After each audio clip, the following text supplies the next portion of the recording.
이제 큐티 본문에 이제 요나서가 진행되고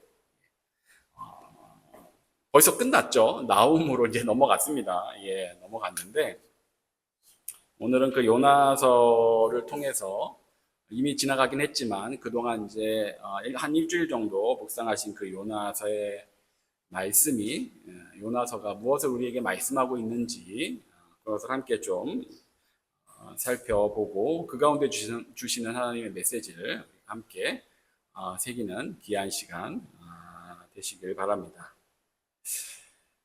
요나는 북이스라엘의 선지자입니다. 남유다와 북이스라엘로 나눠진 이후에 북이스라엘의 선지자인데 당시 이 요나 당시의 북이스라엘의 왕이 여로보암 2세라는 인물입니다. 여로보암 2세는 북이스라엘의 최고의 전성기를 이끌던 인물입니다. 우리는 어떤 2세인가 보다 하고 넘어갈 수 있겠지만 북이스라엘이 가장 최고의 전성기를 누릴 때 이제 왕인데 군사력을 키워서 영토를 굉장히 많이 넓혔습니다. 그래서 다윗과 솔로몬 때만큼 이제 영토를 확장시키게 되고 영토를 확장하게 되면서 무역로들을 장악을 하게 돼서 나라가 부유해지게 됩니다. 그래서 백성들이 풍요로운 것을 넘어 이제 사치를 하기까지 되게 되거든요. 이 시기에 요나 선지자만 활동한 것이 아니라 아모스 선지자도 활동을 하는데 아모스서에 보면 그들이 어떻게 사치를 했는지가 나옵니다. 상아로 만든 침대를 이용을 하고 최고급 포도주를 대접으로 마시고 그 대접이 오늘날 우리의 냉면 대접 같은 그런 의미의 대접이 아니라 귀한 큰 그릇에 최고급 포도주를 마음껏 마셨다라는 이제 그런 의미이고 값비싼 향유로 사치를 부렸다라고 그것에 대해서 아모스서에서 질타를 합니다. 그처럼 이 여로보암 2세 때 북이스라엘은 부유함과 풍요를 누리고 있었고 그러므로 하나님께서 참으로 자신들의 편이다. 하나님께서는 무조건 자신들의 편이다라고 생각하게 되는 그런 시기를 그들이 보내고 있었습니다. 실제로 주변국들의 상황도 그 당시에 주변국들의 상황도 이스라엘에 유리하게 돌아가고 있었는데 평소 이스라엘을 당시 이제 그 지역들을 위협하던 가장 큰 세력은 아수르였는데 아수르가 내부에 분열이 생기고 전염병이 돌면서 여러 가지 심각한 위기로 비틀비틀하고 있는 상황이었습니다. 게다가 그 시기에 아수르의 수도인 니느웨를 중심으로 계기일식이 일어나게 됩니다. 물론 주변 지역 가운데서 다 같이 볼 수 있는 바였지만 그 일이 니느웨에서 가장 정확하게 나타나게 되고 온 나라가 신이 노하셨다라고 하면서 이제 두려움에 빠져 있는 그런 상태에 아수르가 처하게 되었습니다. 그렇게 주변국 상황에 가장 강대국도 휘청하고 있는 상황이었고 뿐만 아니라 늘 이스라엘을 성가시게 하던 아람도 오늘날의 시리아 위치에 있는 그 아람 역시도 여러 면에서 또 힘이 약해져 있는 상태였습니다. 그런 정세가 지금 이스라엘의 입장에서는 그야말로 부강해질 수 있는 세력을 키울 수 있는 절호의 기회로 여겨지는 그런 시기였습니다. 그런데 바로 이때에 하나님께서 요나를 이제 부르신 것이죠. 어느 날 선지자 요나에게 하나님께서 말씀하십니다. 그 악독한 아수르의 수도 니느웨로 가서 곧 심판이 너희에게 임할 테니 회개하라라고 외치라고 하나님께서 명령하십니다. 하지만 요나는 그들에게 가서 회개를 외치고 싶지 않았습니다. 당연하죠. 그들이 이스라엘의 원수 같은 나라였기 때문이죠. 요나는 그래서 하나님의 눈을 피해서 니느웨와 정반대 방향인 다시스로 가는 배를 타고 도망을 갑니다. 니느웨는 오늘날의 이라크 북부에 해당하고 다시스는 스페인 남부 지역에 해당합니다. 요나가 이곳을 선택한 이유는 그곳이 그 지역에서 지중해권에서 배로 갈 수 있는 가장 먼 곳이고 세상의 끝이었기 때문에 그렇습니다. 실제로 지금도 스페인의 그 순례길을 가게 되면 순례자들이 들르게 되는 스페인 최북서단에 있는 마을, 그곳 이름이 피니스테라라는 곳인데 그 마을의 이름이 라틴어의 근원을 두고 있는데 그 라틴어로 그 이름이 세상의 끝, 땅의 끝이라는 의미입니다. 우리나라에도 남쪽 끝에 땅끝 마을이 있는 것처럼 성경 당시에 지중해에서는 스페인 지역 쪽이 가장 서쪽이, 왜냐하면 지중해 넘어서 그 바다 넘어서는 더 이상 대륙이 없다라고 여겼기 때문에 거기가 땅의 끝, 세상의 끝이라고 여겼었습니다. 요나는 그렇게 세상의 끄트머리로 하나님의 낯을 피해서 이제 도망을 간 것입니다. 하지만 요나가 하나님을 피해서 도망을 할 수는 없었죠. 바다 한가운데에서 엄청난 대폭풍이 몰아쳤고 배가 부서지기 직전까지 가게 됩니다. 선원들이 두려움에 떨면서 각자의 신에게 기도할 때 요나는 배 밑에서 자고 있었죠. 결국 이 재앙이 누구 때문에 왔는지 제비를 뽑았는데 요나가 딱 걸리고 말게 됩니다. 그리고 요나가 순순히 자백을 하죠. 나는 하늘의 하나님을 섬기는 사람인데 그분의 명령을 피해서 도망치는 중이요. 나를 바다에 던지면 바다가 잔잔해질 겁니다. 선원들이 그 말을 듣고 주저하죠, 오히려. 그런데 계속 풍랑이 너무 거세지자 요나를 바다로 던지게 됩니다. 그리고 나서 거짓말처럼 바다가 잠잠해집니다. 바다에 빠진 요나는 그대로 죽는 줄 알았겠죠. 하지만 하나님은 요나를 그대로 두지 않으시고 미리 예비하신 거대한 물고기가 요나를 한 입에 삼키게 하십니다. 요나는 그런 이제 칠흑 같은 물고기 뱃속에서 3일 밤낮을 보내면서 반성을 회개를 하게 되죠. 그 속에서 요나는 간절히 기도합니다. 제가 잘못했습니다. 저를 구원해 주시면 하나님의 명령을 따르겠습니다. 요나의 회개를 들은 하나님은 물고기가 요나를 육지에 뱉어내게 해주시죠. 새 생명을 얻게 된 요나가 이제 요나에게 하나님의 명령이 다시 임하게 됩니다. 이번에는 요나는 두말할 것 없이 그 말씀대로 니느웨로 이제 향하게 됩니다. 니느웨는 걸어서 도는 데만 사흘이 걸린다라고, 둘러보는 데만 사흘이 걸릴 정도라고 소개하는 굉장히 큰 도시였습니다. 그런데 요나는 성경이 기록한 대로 하루 동안만 다니죠. 이 말은 대충 다녔다는 겁니다. 곳곳에 구석구석 열정적으로 그 메시지를 전하는 것이 아니라 겨우 하루, 40일이 지나면 니느웨가 무너집니다. 듣거나 말거나 그러고 다닌 겁니다. 그런데 놀라운 일이 벌어지게 되죠. 요나의 성의 없는 외침에도 불구하고 이를 들은 니느웨 사람들이 그 말을 믿고 모두가 단체로 회개하기 시작합니다. 왕부터 시작해서 백성들, 가축까지 금식하게 하고 베옷을 입고 악한 길에서 그들이 돌이키게 됩니다. 그들이 뉘우치고 돌아서는 모습을 보신 하나님은 마음을 돌이키셔서 니느웨에 내리려고 했던 재앙을 거두시게 되죠. 도시가 망하는 꼴을 보려고 성박, 언덕, 높은 곳에서 구경하고 있던 요나는 니느웨가 구원을 받게 되는 것을 알게 되자 하나님께 화를 냅니다. 하나님 이러실 줄 알았습니다. 하나님은 은혜로우시고 자비로우셔서 회개하면 다 용서해 주실 줄 알았다고요. 차라리 저를 죽여주십시오. 투덜거리는 요나를 위해서 하나님은 뜨거운 햇볕을 가려줄 박넝쿨을 순식간에 자라나게 하셔서 시원하게 해주었습니다. 요나는 그 시원한 그늘이 생겨서 매우 기뻐했죠. 그런데 그 다음날 아침 일찍 하나님이 벌레를 보내셔서 박넝쿨을 갉아먹게 하셨고 뜨거운 동풍을 불게 하셨습니다. 그러자 요나는 다시 더위에 지쳐 짜증을 내며 차라리 죽는 게 낫겠다라고 원망을 합니다. 그때 하나님께서 요나에게 마지막 한마디를 던지시는 게 오늘 본문 요나의 마지막 두 구절이죠. 오늘 본문에서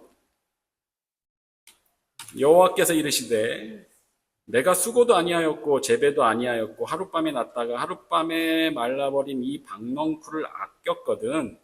하물며 이 큰 성읍 니느웨에는 좌우를 분별하지 못하는 자가 12만여 명이요 가축도 많이 있나니 내가 어찌 아끼지 아니하겠느냐.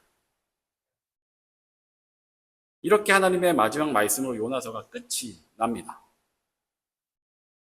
하나님께서 아수르를 아끼셨습니다. 요나는 자신들에게 위협이 되는 강대국 아수르의 회복을 원하지 않았습니다. 그래서 하나님의 명령을 피해 도망을 갔지만 결국 니느웨에서 하나님의 말씀을, 그 심판의 메시지를 선포하게 되었죠. 그러자 그들이 회개를 하고 회개한 이들을 보고 불평하는 요나에게 이렇게 내가 그들을 아끼는 것이 마땅하지 아니하냐라고 하나님께서 말씀하시면서 이야기가 이제 끝이 나는 겁니다. 이로써 우리가 분명히 알 수 있는 것은 하나님은 모든 이들을 사랑하신다는 거죠. 하나님은 세상의 모든 피조물들을 다 사랑하십니다. 심지어 하나님께서 택하신 백성을 괴롭게 하는 이방 족속까지도 하나님께서는 사랑하십니다. 이 이야기를 스토리로 쭉 읽어갈 때 우리는 그렇게 결론을 내게 됩니다. 하나님께서는 이스라엘뿐만 아니라 이방의 족속까지도 모든 피조물들을 다 사랑하시는구나. 그런데 이 요나서가 읽혀질 당시에 1차 그 대상은 사실 이스라엘입니다. 그러니까 이 요나서 이야기는 이스라엘 백성들에게 하나님께서 교훈하시는 말씀이죠. 그럼 방금 우리가 내린 그 결론이 그렇게 느껴지게 되는 하나님은 모든 피조물을 다 사랑하신다라는 그 메시지가 이스라엘 백성들에겐 어떻게 들리는 메시지가 되겠습니까? 그냥 하나님께서 모든 이들을 사랑하신다. 아, 그렇구나. 라고 넘어갈 메시지가 아닌 것이죠. 요나서는 선지서입니다. 어떤 선지서는 하나님의 말씀을 그대로 있는 그대로 기록을 해서 그 말씀을 그대로 전합니다. 또 어떤 선지서는 하나님께서 보여주신 환상을 글로 적어서 전하게 되죠. 또 어떤 선지서는 논쟁이나 변론들을 담기도 합니다. 또 어떤 선지서는 노래나 애가로, 또 어떤 선지서는 선지자의 상징적인 행동들로 하나님의 메시지를 전하게 됩니다. 그런 가운데 이 요나서는 요나의 이 모든 행동과 과정을 통해 하나님의 메시지를 지금 전하고 있는 선지서입니다. 요나는 니느웨에 가서 하나님의 말씀을 전하기 싫었었습니다. 이건 요나여서가 아니라 요나뿐만 아니라 이스라엘 그 어떤 백성이라 할지라도 다 그렇습니다. 이스라엘 백성이라면 그 누구도 자신들의 대적 원수 같은 강대국 아수르에게 가서 하나님의 회개 메시지를 선포하고 싶지 않았습니다. 그들이 보기에 그 아수르라는 민족은 패망해 버리는 게 마땅했습니다. 지금 아수르가 주춤하고 있는 시기이기 때문에 그들이 보기에 이때야말로 아수르가 망하기에 딱 좋은 시기다라고 여기고 있었을 겁니다. 그러니 안 가고 싶은 겁니다. 그래서 대놓고 하나님의 명령에, 하나님의 말씀에 불순종하죠. 이게 요나의 모습이고 이게 이스라엘의 모습입니다. 자신들은 하나님께 선택받았다는 자부심을 가지고 있는데 그 자부심은 엄청났는데 그런데 하나님의 말씀을 듣지는 않습니다. 불순종의 대가는 사망이죠. 요나는 그 대가를 치러야만 하는데 하나님께서 그 요나를 다시 살리십니다. 불순종하던 이스라엘을 하나님은 늘 다시 살려주셨습니다. 다시 살게 된 요나는 겨우 니느웨에 가서 심판의 메시지를 전하게 됩니다. 그러자 그들이 그 메시지에 반응하고 모두가 뉘우쳐 죄에서 돌이키게 됩니다. 이방 족속도 하나님께서 말씀을 전하게 하시면 그 대충 전한 한마디에도 그들이 그렇게 다 뉘우치게 됩니다. 그런데 이스라엘은 수많은 선지자들을 통해 하나님의 말씀을 수없이 전해 들었음에도 불구하고 도무지가 제대로 돌이키지를 않는 겁니다. 요나도 불과 며칠 전에 바닷속에 빠져 죽을 뻔 했었습니다. 하지만 하나님께서 그를 건져서 살려주셨죠. 그런데 지금 또 하나님 앞에서 니느웨가 멸망당하지 않는다고 또 불평을 하고 있는 겁니다. 그리고 또 박농쿨이 사라졌다고 불평을 합니다. 그냥 불평이 아니라 차라리 죽여달라고 합니다. 정작 죽을 위기에 처하면 그렇게 하나님께 살려달라고 애원하고 있으면서 말입니다. 이게 바로 이스라엘의 모습입니다. 이스라엘 백성들은 요나서의 말씀을 들으면서 얼굴이 화끈거려야 합니다. 요나의 그 모습이 바로 자신들의 모습임을 깨닫고 부끄럽고 창피해서 죽을 것 같아야 하는 것이죠. 하나님의 선민이라는 자부심을 엄청나게 느끼고 있으면서도 정작 그들이 멸시하던 이방 민족들보다도 하나님의 말씀을 듣지 않습니다. 니느웨는 요나의 전혀 열정 없는 메시지 그 몇 마디에 회개하였습니다. 심지어 배에서 요나를 바다에 던진 사람들도 요나의 하나님이 두려워서 그를 살리고자 던지기를 주저했었습니다. 요나의 하나님이 자신들을 벌할까 두려워서. 이방 민족도 이렇게 하나님을 두려워합니다. 그러니 심판의 메시지 한마디에 온 나라가 다 뉘우치기까지 그렇게 아수르의 니느웨는 죄에서 돌이키게 되었던 겁니다. 하지만 이스라엘은 여전히 목이 곧습니다. 하나님 주시는 복과 은혜를 마땅한 것으로 여기며 누리기는 해도 그분의 말씀이 자신들 생각과 다르면 아무렇지 않게 불순종을 합니다. 하나님은 세상의 모든 피조물을 다 사랑하십니다. 이스라엘은 세상을 향해 그런 세상을 향해 하나님의 축복의 통로가 되어야 하는데 그들은 그저 하나님을 독점하여 자신들의 유익을 위해 계신 존재로만 여긴 겁니다. 그러니 그분의 말씀을 그들이 제대로 들을 수가 없었던 것입니다. 이것이 이스라엘 백성들에게 전해지는 요나서의 메시지입니다. 이스라엘 너희들은 니느웨보다도 못한 요나 같은 이들이다. 요나의 그 모습이 하나님 앞에서 참으로 어리석고 옹졸한 불순종적인 이스라엘의 그 모습을 그대로 대변해 주고 있는 것입니다. 하나님은 이 세상의 모든 피조물들을 다 사랑하십니다. 하나님께서 우리를 하나님의 자녀로 삼으신 것은 세상을 향한 하나님의 복의 통로가 되게 하시기 위함입니다. 우리를 통해 세상에 하나님의 하나님 되심을 알게 하시기 위하여 우리를 하나님의 자녀로 불러주셨습니다. 하지만 이런 면에서 보면 우리도 요나와 같을 때가, 이스라엘과 같을 때가 참으로 많이 있습니다. 나 역시 요나처럼 구원의 은혜를 입고 새 생명을 얻었음에도 불구하고 하나님의 말씀에 순종하여서 세상을 향해 하나님의 뜻을 펼쳐 보이기보단 여전히 내 삶에 불만족스러운 것들을 불평하며 괴로워 죽겠다고 도대체 왜 나에게 이러시는 거냐고 따지며 그러고 살아갈 때가 참으로 많이 있다라는 겁니다.